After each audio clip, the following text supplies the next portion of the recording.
Dans le cadre de la formation continue des enseignants du primaire en République démocratique du Congo, voici le module 7 intitulé « Gestion pédagogique dans la pratique de la classe ».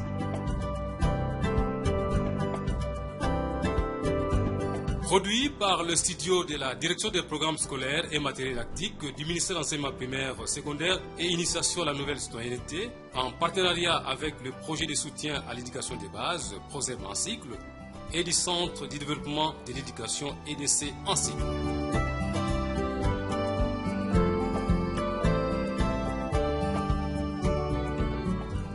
Bonjour les amis, bienvenue au module sur la gestion pédagogique dans la pratique de classe. Mais avant d'aborder ce module, faisons un rappel sur le module précédent. Prenez 10 minutes pour échanger avec vos collègues sur la fabrication et l'utilisation du matériel didactique de votre classe. Merci.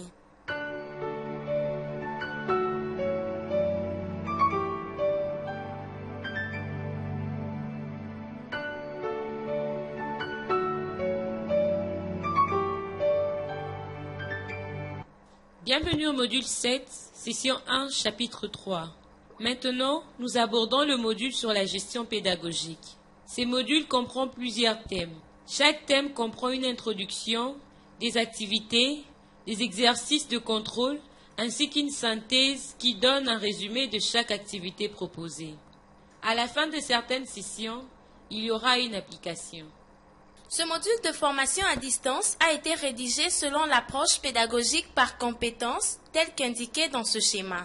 Le module s'articule autour d'un objectif terminal d'intégration éclaté en 4 compétences de base, permettant ainsi aux encadreurs pédagogiques et enseignants de communiquer efficacement les relations pédagogiques et l'information pédagogique en situation de classe, de faciliter la gestion de relations pédagogiques en classe, d'animer efficacement une leçon et d'assurer la tenue correcte des documents pédagogiques.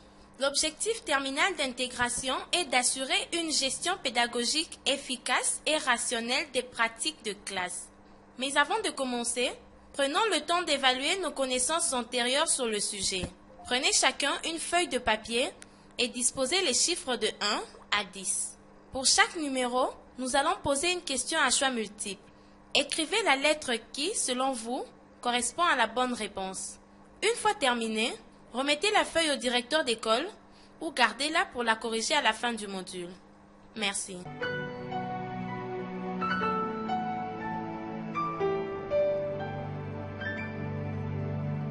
Bienvenue au module 7, session 1, chapitre 4.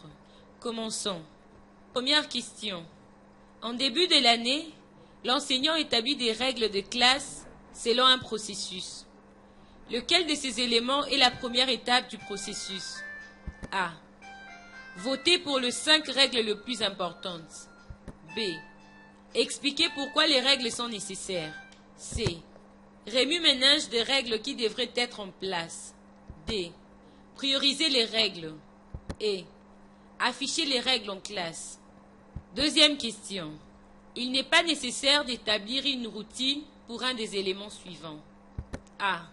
Travailler en petits groupes. B. Attirer l'attention des apprenants. C. Arrêter une activité. D. Préparer une leçon. E. Commencer une activité. Troisième question. Une des activités citées ci-dessous n'est pas une routine. A. Les tableaux de multiplication. B. 1, 2, 3, on ne parle pas. C. Mettre la main en forme d'okapi. D. Les mains sur la tête, on arrête. E. Se mettre rapidement en petits groupes. Quatrième question. La gestion de l'instruction aide à prévenir le problème relationnel en classe par tous ses moyens à l'exception de A. Les règles. B. Une attitude positive. C. Les bonnes notes. D. Les séquences. E. La pédagogie active. Cinquième question. Lors d'une scénette suivie d'une discussion, quelle disposition de la classe ne facilitera pas l'apprentissage? A. Formation en U. B. Formation en B. C. Formation en carré. D. Formation en ovale. E. Formation en haut. 6e question. Lequel des principes ci-après n'est pas un grand principe de l'enseignement? A. Principe de l'activité. B. Principe de la motivation. C. Principe de la globalisation. D. Principe de l'intuition. E. Principe de l'audition. 7e question. Selon les plus récentes recherches en éducation, une démarche que les enseignants doivent retenir, c'est A. Je fais, tu fais, nous faisons. B. Nous faisons, je fais, tu fais. C. Je fais, nous faisons, tu fais. D. Tu fais, je fais, nous faisons. E. Nous faisons, tu fais. 8e question. Quelle démarche est recommandée dans l'enseignement à partir de l'observation d'un sujet? A. La leçon d'adaptation. B. La leçon intuitive. C. La leçon inducto-déductive. D. La leçon déducto-inductive. E. La leçon globale. 9e question. Quel document n'est pas tenu par l'apprenant? A. Le cahier de devoirs. B. Le cahier de communication. C. Le journal de classe. D. La ligne de temps. E. Le cahier des résumés. 10e question. Dites quel document doit contenir les questions d'évaluation formative et sommative, ainsi que les réponses. A. Le journal de l'apprenant. B. Le cahier de composition. C. La prévision des matières. D. Le journal de classe. E. La rubrique. Merci. Remettez votre feuille au directeur d'école ou gardez-la pour la corriger. Les réponses sont dans le prochain chapitre. Merci.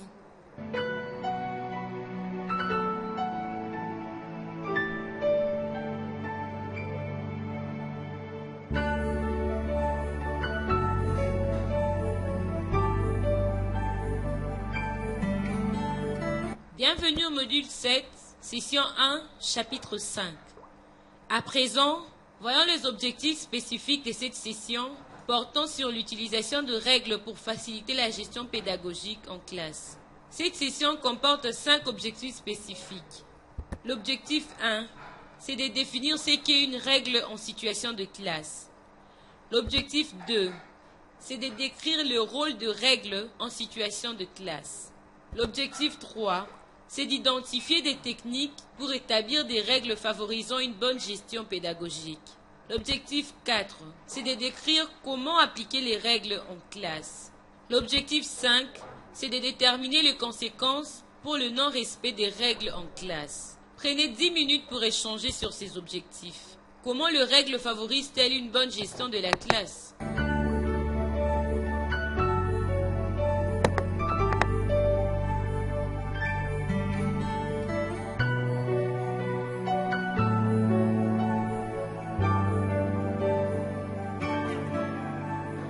Bienvenue au module 7, session 1, chapitre 6.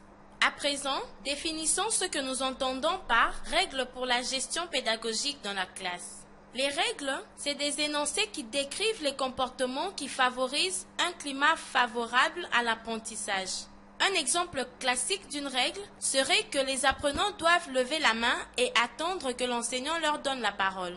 Tout à fait. Ce comportement favorise un climat d'apprentissage. Si les apprenants parlent tous en même temps, le climat ne sera pas propice à l'apprentissage. Maintenant, passons au rôle que les règles peuvent jouer en classe. Les règles aident l'enseignant à communiquer ses attentes. Les règles favorisent non seulement le respect de l'enseignant, mais aussi des autres apprenants et leur apprentissage. Souvent, les règles sont affichées dans la classe afin que tous puissent s'y référer. Mais comment décider quelles règles adopter dans une classe ? Regardons à présent une vidéo dans laquelle on voit comment un enseignant en 5e année établit les règles en début de l'année. Bienvenue au module 7, session 1, chapitre 7. Cet enseignant de la 5e année est en train d'encourager ses apprenants à établir les règles de la classe pour un bon fonctionnement dans l'année scolaire à venir. Les apprenants savent quels sont les comportements d'apprentissage et respectueux et ils peuvent dire ce que les règles devraient être pour assurer que tous soient respectueux et ne perturbent pas l'apprentissage de leurs camarades. Quels sont les comportements d'un apprenant respectueux? Oui, Bitini. L'enfant respectueux doit écouter. Vous êtes d'accord avec l'ami?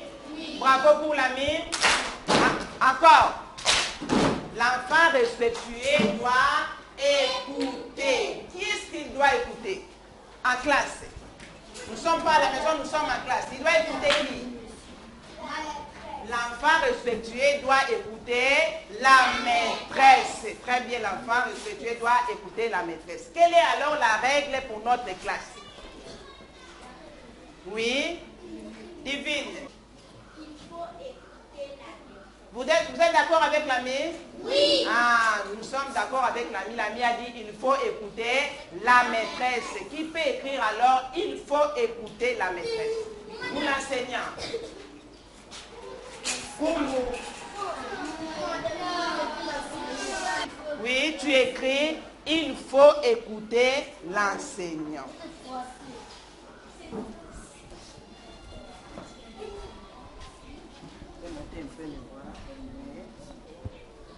Il faut écouter l'enseignant.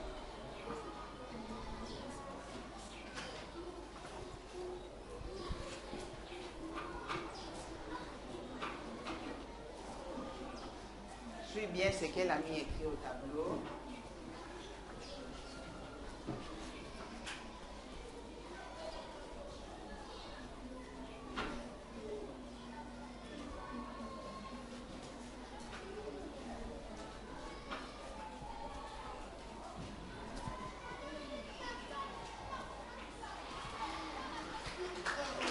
Bravo pour l'ami.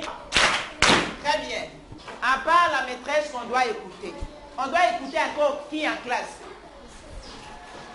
On doit écouter encore qui? Oui, Paul.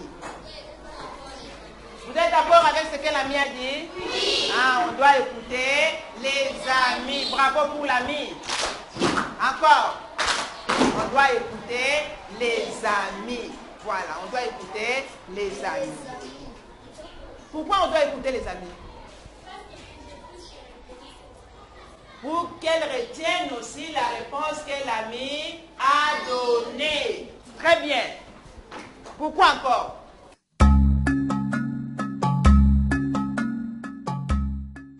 Nous venons d'observer un enseignant qui implique ses apprenants dans la formulation des règles qui vont guider la conduite de tous pendant l'année scolaire à venir.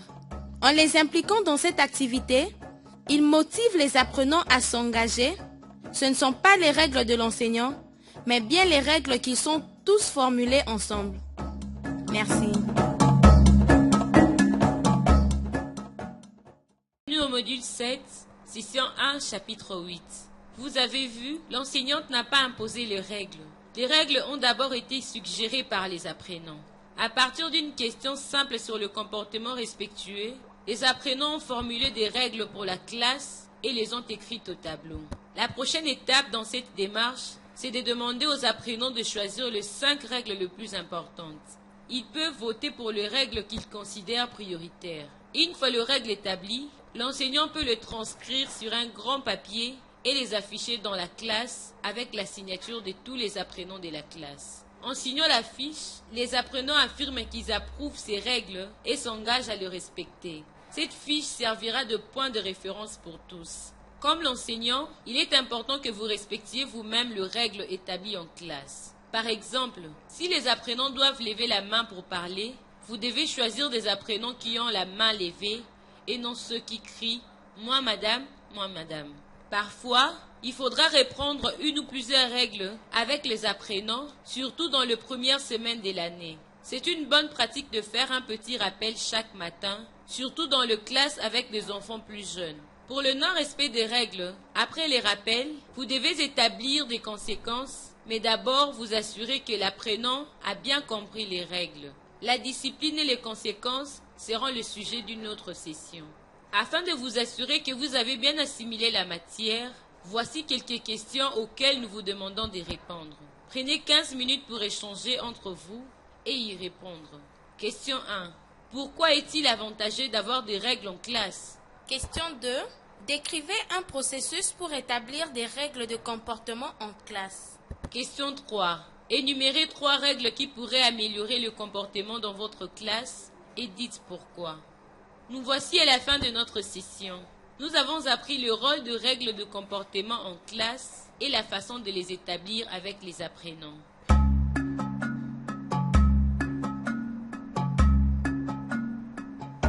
Nous vous remercions de votre aimable attention. Merci.